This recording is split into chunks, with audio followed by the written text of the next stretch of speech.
Dear Ate Chiki, pakitago na lang po ako sa pangalang Clarice, 21 years old. Meron po akong boyfriend ngayon na nakilala ko sa kabilang apartment. Nagkakilala kami dahil siya palagi yung tumutubos ng mga COD order ko sa online shopping kapag dumarating sina riders nang wala ako sa apartment. Kaso, Ate Chiki, ang dalas naming mag-away.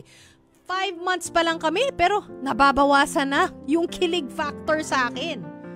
Para makausap natin ng live on air, nasa linya ng ating telepono, si Clarice. Welcome sa programa, Clarice. Shout out! Hello po. Ayun na nga, Clarice. Bakit? Bakit kayo laging nag-aaway? Ano ba usually ang pinag-aawayan nyo? Anong punot dulo?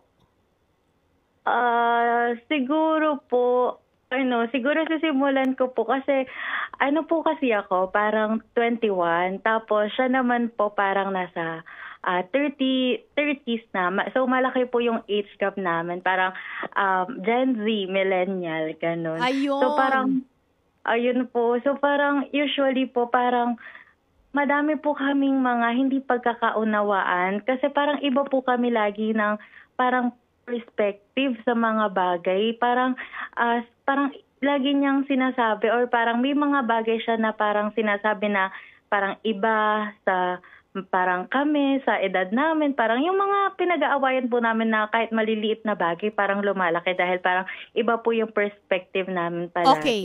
Yes, I get it. Pero mag-interrupt lang ako ha, if I may.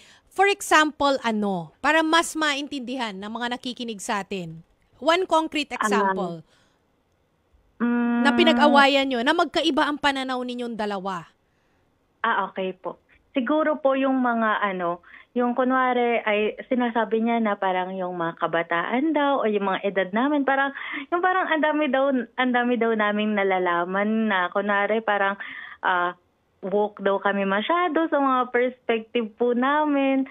Parang iba talaga yung iba talaga yung parang perspective niya kahit sa maliliit na bagay. Kung, for example po, sa dating, parang kami daw, parang ang namin is no label, talking stage.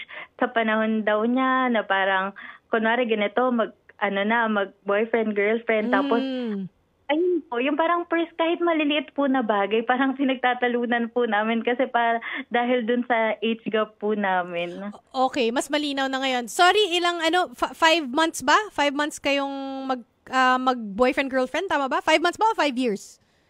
5 months po. 5 months. Okay, ayun, 5 months. Tapos sabi mo nga, nawawala na yung kilig factor, which is not typical. Kasi 5 months pa lang, di ba? Pero, on the other hand, 5 months pa lang kasi, and the fact na magkalayo ng edad nyo, kasi sabi mo nga, parang halos generational gap kasi Gen Z and millennial. I can't call it an entire generation, no? Pero malayo nga yung age gap. So, magkaiba yung experiences nyo, magkaiba yung mga mundo ninyo na the worlds that you grew up in, magkaiba siya, 'di ba? Pero 5 months pa lang kayo. So, talagang may adjustment, 'di ba? Pero mahal nyo naman ang isa't isa. Walang duda sa parteng yon. Tama ba? Opo. Okay. So, ang problem lang is lagi kayo nag-aaway. Syempre, sa lahat ng relationship, kailangan ng compromise. So, hindi pwedeng sa panahon ko, ganito. Ikaw rin, hindi rin pwedeng, ngayon na to. Dapat, ako yung karelasyon mo. Dapat mag-adjust ka sa pananaw ko. Hindi rin pwedeng ganun. Meet halfway dapat, di ba? Dapat magko-compromise, tsaka 5 months pa lang kayo eh. So, dapat siguro mag-sit down kayo, pag-usapan nyo kung ano yung usually, yung mga points nyo na busit kayong dalawa. Kapag dumadating na sa mga puntong yon. Like for example, yung mga pananaw ninyo, especially number 1 on relationships. Kasi, nasa relasyon kayo eh. Dapat dun pa lang, magkasundo na kayo. 'Di ba?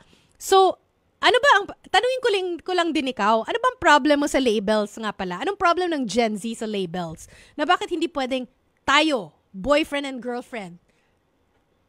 I'm just asking lang kung ano para maintindihan ko. Opo. Kasi po ngayon po sa Gen Z po kasi, di ba, parang usual po sa mga ngayon na parang yung kahit 5 to 6 months or parang umaabot pa yung iba ng ilang taon. Tapos ano pa rin sila, parang talking stage pa rin sila. Kasi parang ngayon po, parang binibigyan ng importance yung parang getting to know each other, yung bago kayo pumasok sa relationship, dapat ready kayo. So parang sa akin po kasi ganun, parang nag-agree ako na tama naman po yung ganun. Kaso parang siya kasi parang yung pananaw niya na parang pag ano na gusto niyo ng isa't isa, okay na. Parang mag-boyfriend, girlfriend na kayo. Ganun. Parang ganun po. Okay, for me, 5 months, too early. Nasabihin mong ayoko na. Too early din, nasabihin mong tayo na talaga. So I think talagang getting to know stage kayo, no? Getting to know each other stage kayo. Ang maganda dito, huwag yung tingnan na negative na iba ka, iba ako, magkaiba kasi tayo. Huwag yung tingnan yung mga differences nyo. Try nyong mag-start. Kung gusto nyong i-work out ito, try nyong mag-start dun sa similarities ninyo. Kung meron mang differences, try to learn from each other. 'Di ba? Kasi iba yung pananaw mo, iba yung pananaw niya. Kunwari, pagdating sa pag-ibig, 'di ba? Kasi ito yung dito kayo magsa-start, syempre, fresh yung relationship nyo, pag-ibig talaga. Ang pag-uusapan nyo at dito kayo dapat nag-a-agree, 'di ba? Yung mga millennial, na-share mo na nga kung ano yung pananaw niya sa pag-ibig, kailangan may labels. Yung sa'yo, baka naman pwede mo siyang i-introduce na maganda rin naman kung wala pa tayong labels dahil bigay mo sa kanya yung mga dahilan kung bakit maganda kung wala munang labels ngayon, kung talaga yung gusto mo.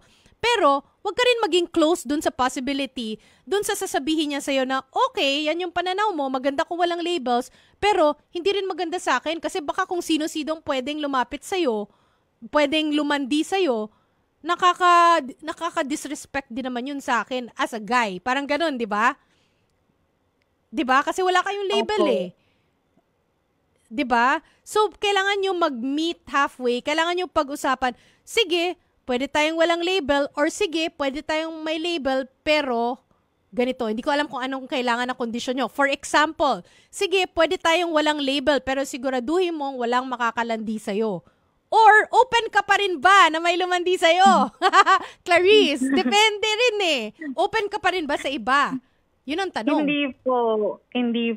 Okay. So, linawin mo yun. Pwede naman ganun eh. Kung talagang hindi mo kaya yung may label, open mo yun sa kanya. Tapos sabihin mo, pero siguraduhin ko sa'yo. Papakita ko sa'yo yung telepono mo kung kailan mo gusto. At kung makikita mo, merong lumandi sa akin, talagang I will tell him off. Parang ganun. Di ba? Oh. Opo. So, tapos mag-socialize kayo, yung mga friends nyo, para mas maintindihan niya kung ano ang Gen Z at ikaw rin, para mas maintindihan mo kung ano ang mga millennials. Kasi kung gusto nyo mag-work, kailangan nyo mag-compromise at kailangan nyo makilala yung isa't isa nang ma-accept nyo ang isa't isa. 'Di ba? Try to start with the similarities, wag yung sa differences. Kasi kung titingnan nyo yung differences, wala na. Game over na agad. 'Di ba? Yon. Agree ka ba o hindi ka kontento? Agree naman po. Siguro po yung problem lang po talaga is yung communication po siguro talaga. Yes, it is.